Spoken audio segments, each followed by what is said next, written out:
Hi. Leadership matters, and it's hard. Sometimes we make it harder than it needs to be. But let's talk about some small changes you and I can make that bring about a big difference right away. So, been stressed at all lately? Ever had anybody around you say, I'm just so stressed, I'm stressed out? You listen to any of the commercials on TV about how to manage stress or what to do with stress? Well, what is it? What is this thing called stress? We started using this word a long time ago, so much so that we kind of really don't even know what it is anymore. If someone were to walk up to you and just say, I'm so stressed, you would kind of think, well, aren't we all?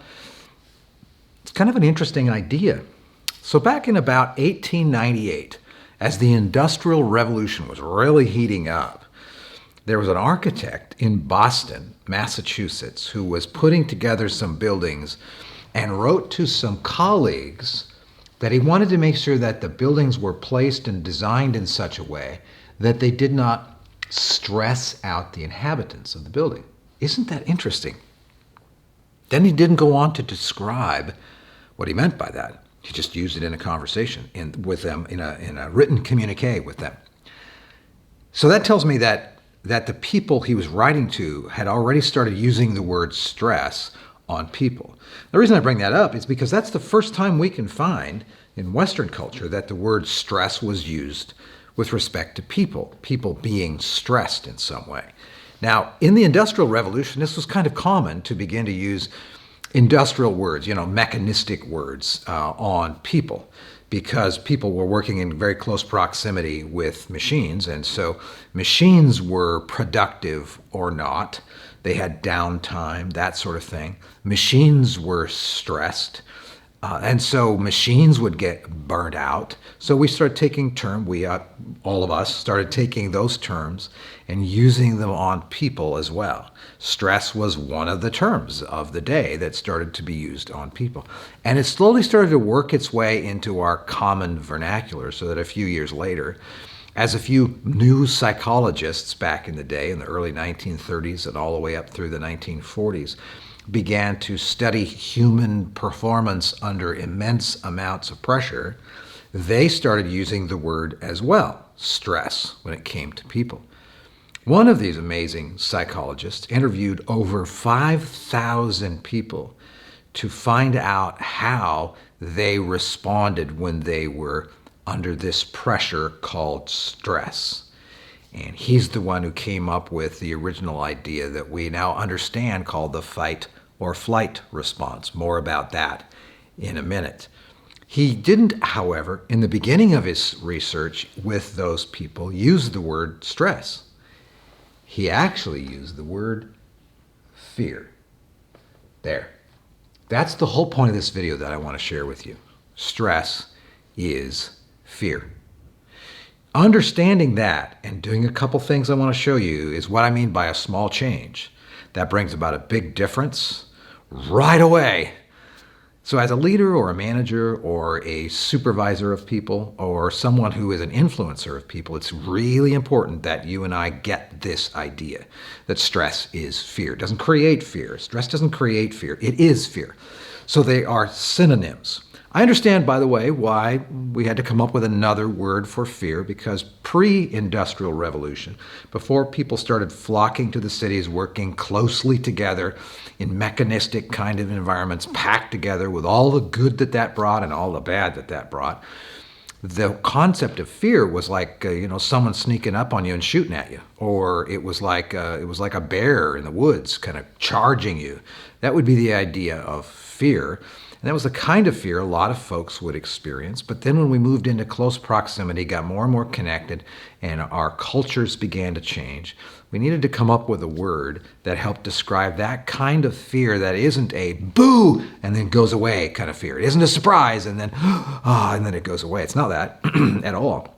It's the kind of fear that's low grade and slowly builds to high grade fear over a protracted period of time. Just like the word stress, when we have a wood laminate beam, and we're going to use it to span this studio right here, we want to make sure that that beam can take the torque and torsion and weight that it's designed to take. The stress load on the beam should be higher than it will ever experience, and therefore it's a good beam.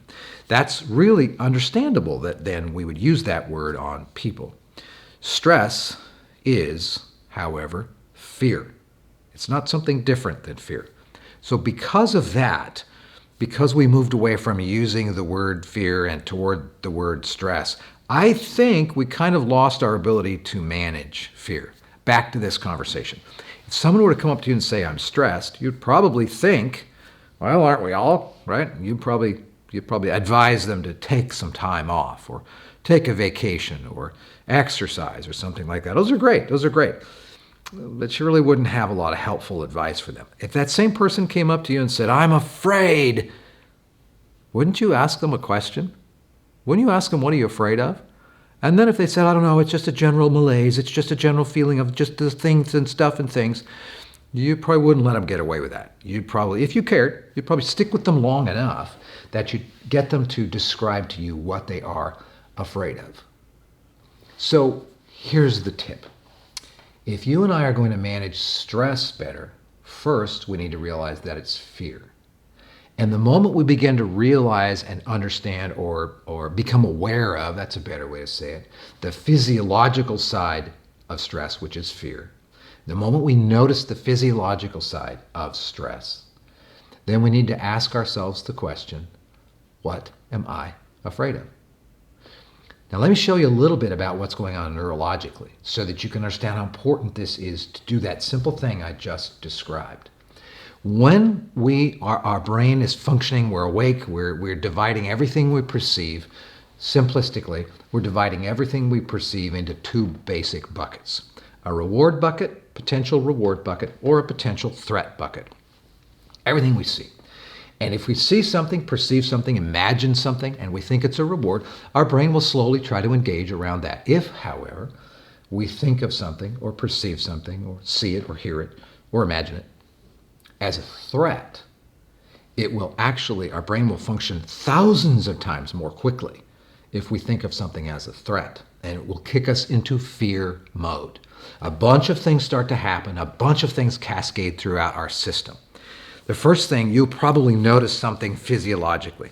I notice it in my chest right away. Some people tend to notice it in the back of their neck. Some people notice it, that they get a little stomach, they get kind of a little queasy, they get a little dizzy, that kind of thing.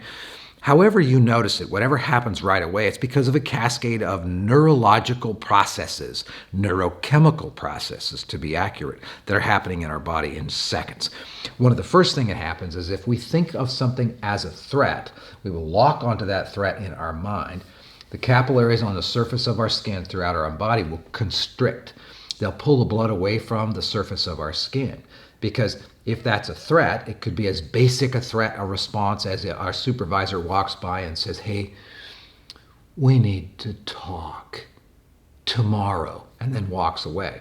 If you perceive of that as a threat rather than a reward or an opportunity, you will instantly go into threat mode, and your brain will begin to focus only on the threat, pull the blood away from the surface of your skin, so the same blood volume is in our body, but our blood pressure therefore goes up.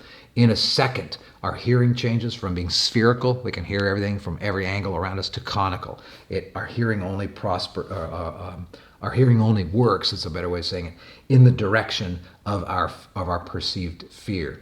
Then we get into tunnel vision. You've experienced that before, where your eyes only process what is directly at the point of our fear or of our perceived threat. Then we get into cognitive tunneling. If the fear goes on very long, it means our brain can only think about that. Many more things start to happen in that process, but we're designed to be able to handle fear like that if something is a perceived threat very, very, very quickly. After a little bit of time, if we're not able to deal with that fear, some researchers have found that it's about 45 minutes of being afraid. After about 45 minutes of even low-grade fear, then our neurology begins to change. Cortisol is released in copious amounts throughout our body, and we know that cortisol is really a fascinating and a deep, challenging kind of neurochemical. It actually works well for a few minutes, but then after that it starts to work against us. So we find ourselves now in a few seconds because we are afraid. Remember, you used to call it stress, call it fear now. Now, because we are afraid, we find ourselves in a situation where now our mind has only 4 options. I mentioned 2 already. Option 1, fight it. If I think I can fight it, if it's small enough of a threat and I can fight it and overwhelm it, I will. If I can't, and that's a second, it only takes a second to assess this, then I'm going to flee from it. If I can't fight it, I'm going to flee from it. You've heard of that response before, the fight or flight response. I'm run away, okay? Make myself invisible, blame somebody else, whatever it takes to make it so that I'm not the source or the focus of that threat. I'm not the person who's going to be attacked by that threat. If that doesn't work, because it's way too big for me to handle, I'll try to flock. It means I'll get together with other people so that threat is really spread out over 3 or 4 or 5 or 6 of us. We will flock together whenever we are afraid. It's a very beautiful and natural and wonderful thing that human beings do. If we can't fight, flight, flee, flock, then we freeze. If it's too big and there's nobody to flock together with, we literally freeze. Our brain activity changes, our physical activity changes, and we lock up. And freezing looks just like it sounds. We don't have any words. We don't have much movement. We just freeze. It is a really powerful, powerful thing that happens in our bodies and in our brains when we are afraid. All right, so you know all this stuff. You've experienced it all before. What do we do? And especially as leaders of people, as we're influencing people and leading people toward really good things, they're going to be afraid a lot. And we might not be able to see it right away.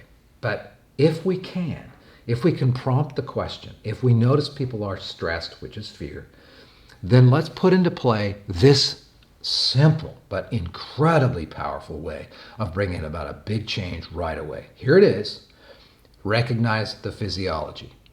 If you feel it in your chest, oh, that's fear. Wherever you feel it, your hands get tight, wherever you feel, recognize it and call it fear. Oh, that's fear. Or with another person. Oh, well, that's actually fear. Oh, no, it's not fear. I'm just stressed. No, it's fear. It's fear. All right, recognize it. It's fear. Number 2, ask the question, what am I afraid of? And answer it. Go down that rabbit hole and face it. Look right at the fear. Don't try to distract yourself away with a really good bourbon or a Netflix rerun of some sort. Look at it. Look at the thing you're afraid of and answer very specifically, what am I afraid of? Be very, very specific. It's counterintuitive because by doing that, it lights up the medial prefrontal cortex of our brain, which has gone dark in fear. It helps us get back to that executive function in our brain, so we're back in control again by simply describing what we're afraid of. The 3rd step, incredibly powerful, make a plan. What am I going to do? It doesn't have to be a perfect plan, doesn't have to be a long plan, doesn't have to be a well-done plan, but make a plan. What am I going to do about that fear? 4th step. By the way, this only takes a few moments to do this. 4th step, take the first step in the plan. Doesn't matter how small that step is. There's something neurological that happens when you and I recognize it's fear, make a plan to deal with it, identify a plan to deal with it, and take that first step. Whatever it might be something as simple as reaching over and picking up your phone and putting in your calendar that you're going to call somebody on a certain date. That might be all it takes. Take the first step, because when you take the first step, it twists all of our neurology of fear back on its head, and the stress neurology starts to abate. Now we are in control of our fear. Because we live in a complex world, because you and I as leaders are trying to accomplish worthy aims that are very hard to accomplish, very complicated, there's going to be a lot of fear around us. Lean into it. Lean into it. Remember, stress is fear. What am I afraid of? Make a plan. Take the first step. Nothing good ever happens on this side of fear. It all happens on the other side of fear. Hey, I hope you have a great day. Thanks for taking some time. If you like this, how about if you hit the subscribe button and the like button? How about both? Okay, go down there, hit the like, over there, hit subscribe. There's little bells, icons over there. Pick one of those bells that fits your situation. Notify me every time something happens. Click on that one.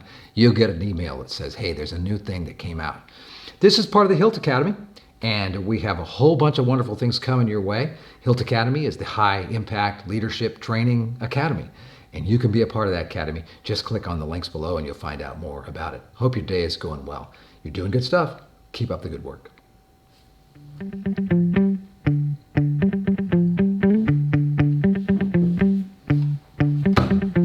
15 minutes on the nose.